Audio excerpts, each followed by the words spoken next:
తమిళనాడు రాజకీయాలు క్షణ క్షణం ఉత్కంఠను రేకెత్తిస్తున్నాయి. ఊహకందని మలుపులు ట్విస్టులు చోటు చేసుకుంటున్నాయి. సింగిల్ లార్జెస్ట్ పార్టీగా టీవీకే గెలిచిన సీఎం పీఠం అందని ద్రాక్షగా మారింది. వామపక్షాల మద్దతు, వీసీకే సపోర్ట్తో విజయ్కి లైన్ క్లియర్ అయిందనుకునే లోపే అనూహ్య మలుపు చోటు చేసుకుంటుంది. మద్దతు ప్రకటించిన ఐయుఎంఎల్ తాజాగా వెనక్కి తగ్గింది. మరోవైపు మద్దతిస్తామని ప్రకటించిన వీసీకే నుంచి గవర్నర్కు అధికారికంగా లేఖ పంపకపోవడంతో కథ మళ్లీ మొదటికొచ్చింది. మ్యాజిక్ ఫిగర్ వచ్చిందని టీవీకే లెక్కలేసుకునే లోపే అన్నా డిఎంకే కలిసి చక్రం తిప్పాయి. దినకరన్ను రంగంలోకి దింపి టీవీకే ఆశలపై నీళ్లు చల్లాయి. ప్రభుత్వ ఏర్పాటుకు అవసరమైన మ్యాజిక్ ఫిగర్ కోసం కసరత్తు జరుగుతున్న వేళ ప్రత్యర్థి వర్గాలు ఒక్కటవ్వడం, మిత్రపక్షాలు దూరం అవ్వడం రాష్ట్ర వ్యాప్తంగా సంచలనం రేపుతోంది. మ్యాజిక్ ఫిగర్ కు చేరువలో ఉన్న విజయ్ ఇప్పుడు ఆ మైలురాయికి మరింత దూరమయ్యారు. దీంతో విజయ్ పార్టీకి సంఖ్యాబలం 116కు పరిమితమైంది. మ్యాజిక్ ఫిగర్ 118 అందుకోవాలంటే మరో 2 సీట్ల అవసరం.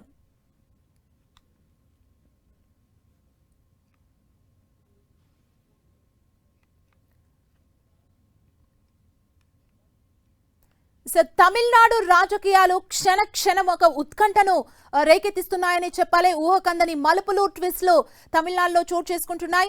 అండ్ ఇప్పుడు అక్కడున్న కాంగ్రెస్ ఎమ్మెల్యేని హైదరాబాద్ కు తరలించారు. వారు ప్రెసెంట్ శంషాబాద్ దగ్గర ఉన్న నోవాటెల్ హోటల్లో వారికి బస్సును ఏర్పాటు చేశారు. అసలు తమిళనాడు పాలిటిక్స్ లో ఏం జరుగుతుంది, తాజా అప్డేట్స్ ని మా ప్రతినిధి మురళి మనకు అందిస్తారు. మురళి. సుమా, అంటే ట్విస్టుల మీద ట్విస్టులతో తమిళ రాజకీయాలు ఒక సస్పెన్స్ థ్రిల్లర్ను తలపిస్తోంది. గంటకి రాజకీయాలు మారిపోతున్నాయి. విజయ్ పడుతున్న ఇబ్బందులు అన్నీ ఇన్ని కావు. వర్తమాన రాజకీయాల్లో ఎత్తులు పై ఎత్తులు వేయలేక విజయ్ ఒక దశలో చిత్తవుతున్నారేమో అనిపిస్తోంది. ప్రధానంగా సరైన అవగాహన లేకే ఇంత దూరం తెచ్చుకున్నారు ఆయన. నిన్న రాత్రి కూడా, అంటే మనం ఒక్కసారిగా ఏం జరిగిందని పరిశీలిస్తే, నిన్న ఆయన దాదాపు 120 మెంబర్స్ మా దగ్గర ఉన్నారంటూ గవర్నర్కి చెప్పడం జరిగింది. అయితే అఫీషియల్గా ఇచ్చింది మాత్రం 117కు సంబంధించి ఇచ్చారు. అంటే టీవీకే, కాంగ్రెస్, వామపక్షాలు చెరో 2, అట్లాగే వీసీకే 2తో పాటు ఏఎంఎంకే అంటే అన్నా మక్కల్ మున్నేట్ర కళగం పార్టీకి ఆ పార్టీ నుంచి ఒక అభ్యర్థి గెలిచారు, కామరాజ్ అని. ఆ కామరాజు కూడా తనకు లెటర్ ఇచ్చాడని చెప్పి ఒక అభ్యర్థి మద్దతు కలిపేసి గవర్నర్కి లెటర్ ఇవ్వడం జరిగింది. నిజానికి ఆ పార్టీ అధినేత టీటీవీ దినకరన్. నిన్న రాత్రి నుంచి దినకరన్ నానా హంగామా చేస్తున్నారు. మా తరపున గెలిచిన అభ్యర్థి అసలు విజయ్కి లెటరే ఇవ్వలేదు, అది fake letter. TVK Vijay party ఒక ఫేక్ లెటర్ తయారు చేసి మా ఎమ్మెల్యే ఇచ్చినట్టుగా చెప్పి నేరుగా గవర్నర్కి ఇచ్చింది. కాబట్టి గవర్నర్ సెక్రటరీకి కూడా నిన్న రాత్రి టీటీవీ దినకరన్ ఫిర్యాదు చేయడం జరిగింది. ఏదైతే ఏఎంఎంకే లెటర్ ఏది ఉందో అది మా ఎమ్మెల్యే ఇచ్చిన లెటర్ కాదు, ఫోర్జ్డ్ లెటర్ అని చెప్పి. అంతేకాకుండా ఆయన నేరుగా నేను రాత్రి పోలీస్ అసిస్టెంట్ కమిషనర్ కూడా కలిసి ఆ మేరకు ఫిర్యాదు చేశారు. ఒక లెటర్ను ఆ సంతకాన్ని ఫోర్జ్ చేసి ఇచ్చారని చెప్పి. దీంతో ఈ వ్యవహారం మొత్తం టీటీవీ దినకరన్ వైపు టర్న్ అయింది ఉదయం నుంచి కూడా.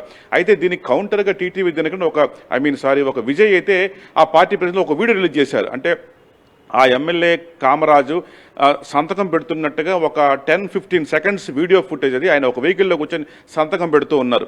ఆ లెటర్ని విడుదల చేసింది స్వయంగా కామరాజు గారు సంతకం పెట్టి ఈ లెటర్ మాకు పంపారు, ఈ వీడియో కూడా ఆయనే పంపారని చెప్పింది. అయితే ఇప్పుడు కొద్దిసేపటి క్రితమే టీటీవీ దగ్గర మీడియాతో కూడా మాట్లాడడం జరిగింది. అది పూర్తిగా ఏఐ వీడియో, అసలు అది వాళ్ళే క్రియేట్ చేసి వదిలారు. మా ఎమ్మెల్యే పెట్టిన సంతకం కాదు, ఆ వీడియోలో ఉన్నది మా ఎమ్మెల్యే కాదు, దానిపైన విచారణ జరగాలంటే కూడా టీటీవీ దినకరన్ నానా రాద్ధాంతం అయితే తమిళనాడులో చేస్తూ ఉన్నారు. ఇది ఈ లెటర్ ఒక గొడవ. మరోవైపు వీసీకే ఇప్పటికి కూడా ఏమీ తేల్చలేదు. చివరికంటే బేసిక్గా ఓవరాల్గా ఆలోచించినప్పుడు విజయ్ అసలు అప్రోచ్ చేస్తే, అంటే ఏదైతే మద్దతు కోరుతున్న పార్టీల అప్రోచ్ ఏమాత్రం సరిగా లేదు. ఆయన ఒక మర్యాద పాటించకుండా, సాంప్రదాయాన్ని పాటించకుండా ఫోన్లలో మద్దతు అడగడం, వాట్సాప్ ద్వారా లెటర్లు పంపడం, ఇట్లాంటి పనులు చేస్తూ రావడం వల్లే వామపక్ష పార్టీలకు కానీ, వీసీకే కానీ, ఐయుఎంఎల్కి కానీ కోపం తెప్పించాయి. ప్రత్యేకించి వీసీకే అధినేత తిరుమావలంకి సరిగా ఆయన్ని రిక్వెస్ట్ చేయలేదని ఇప్పటికే చాలాసార్లు వాపోయారు. తనను ఫోన్లో అడిగారు, చివరికి ఒక వాట్సాప్ లెటర్ పెట్టారు. అంటే వాట్సాప్లో నాకు మెసేజ్ చేశారు, మీరు మాకు మద్దతు ఇవ్వండి అని. సో సరైన అప్రోచ్ లేదని పెద్ద ఎత్తున విజయ్ పైన విమర్శల నేపథ్యంలో మరి కాసేపట్లోనే టీవీకే అధినేత విజయ్ నేరుగా వీసీకే అధినేత తిరుమావలవన్ను కలవబోతున్నారు. చెన్నైలోని వీకేసీ ఆఫీసుకు ఆయన కాసేపట్లో చేరుకుంటారని తెలుస్తోంది. అంటే మర్యాదపూర్వకంగా తిరుమావలవన్ను కలిసి అఫీషియల్గా కొంత సాంప్రదాయాన్ని పాటిస్తూ మాకు మద్దతు ఇవ్వాలంటూ నేరుగా ఆయన అడిగే ప్రయత్నం చేయబోతున్నారు. అయితే కేవలం అడిగిన వెంటనే వీసీకే మద్దతు లభిస్తుందో తెలియదు. కొన్ని షరతులు అయితే ఆయన పెడుతున్నట్టుగా ప్రచారం జరుగుతోంది. ప్రత్యేకించి డిప్యూటీ సీఎం, ఆ పార్టీ అధినేత తిరుమావలవనికే డిప్యూటీ సీఎం కావాలని వాళ్ళు పట్టుబడుతున్నట్టు తెలుస్తోంది. నిజానికి ఆయన ఎక్కడ ఇప్పటికీ ఎమ్మెల్యే కూడా కాలేదు. అయితే తిరుచి సీటు ఎలాగో ఖాళీ అవుతుంది కాబట్టి విజయ్ రాజీనామాతో ఆ సీటు తిరుమావలవనికి ఇస్తే ఆయన ఇప్పుడు మంత్రిగా ఇప్పుడు ప్రమాణ స్వీకారం చేసేస్తే రాబోయే 6 నెలల్లో అక్కడి నుంచి ఎమ్మెల్యేగా గెలుస్తారు అని తిరుమావలం పెడుతున్న కండిషన్గా తెలుస్తుంది. అయితే ఈ విషయంలో టీవీకే ఏమాత్రం ఆయనకి హామీ ఇవ్వడానికి వెనుకాడుతోంది. ఎందుకంటే ఆయనకి కేవలం ఇద్దరు అభ్యర్థులు మనకు సపోర్ట్ చేసిన నేపథ్యంలో ఒక మంత్రిత్వ శాఖ ఇస్తాము, అది కూడా కీలకమైన పట్టణాభివృద్ధి శాఖ ఇస్తామని కూడా వీకేసీ పార్టీకి టీవీకే హామీ ఇస్తోంది. కానీ అది ఆయన ఏమాత్రం అంగీకరించదు. సో అది టోటల్గా చర్చల దశలో ఉంది. ఇప్పుడు నేరుగా విజయ్ తిరుమావలవన్ని కలవడం ద్వారా ఆ వ్యవహారానికి ఫుల్ స్టాప్ పడవచ్చు. ఏదేమైనా సరే ఈ మొత్తం వ్యవహారాన్ని సాయంత్రం లోపల క్లియర్ చేసుకోవాలని పరిస్థితి కనిపిస్తోంది. ఈవేళ సాయంత్రం ఎలాగైనా సరే ప్రమాణ స్వీకారం చేసి తీరాలని విజయ్ చాలా ధీమాగా ఉన్నారు. లేదా కనీసం రేపు ఉదయం కల్లా వ్యవహారం సర్దుబాటు చేసుకోవాలనుకుంటున్నారు. పైగా గవర్నర్ మళ్ళీ కేరళ వెళ్ళిపోయే అవకాశం. నిజానికి మనకు తెలుసు రాజేంద్ర విశ్వనాథన్ ఆర్లేకర్ కేరళకి రెగ్యులర్ గవర్నర్, ఆయన తమిళనాడుకి ఇన్ఛార్జిగా మాత్రమే ఉన్నారు. అక్కడ కూడా కొత్త ప్రభుత్వం ఏర్పడబోతుంది. అక్కడ కూడా ఈయన చెక్కబెట్టాల్సిన పనులు చాలా ఉన్నాయి. కాబట్టి గవర్నర్ ఈ రాత్రి వరకు తమిళనాడులో ఉండి రేపు కేరళకి వెళ్ళిపోయే అవకాశాలు చాలా స్పష్టంగా కనిపిస్తోంది. అప్పుడు ఈ మొత్తం వ్యవహారం ఇంకా కూడా పోస్ట్ పోన్ అవుతుంది, ఇంకా కూడా డ్రాగ్ అవుతుంది.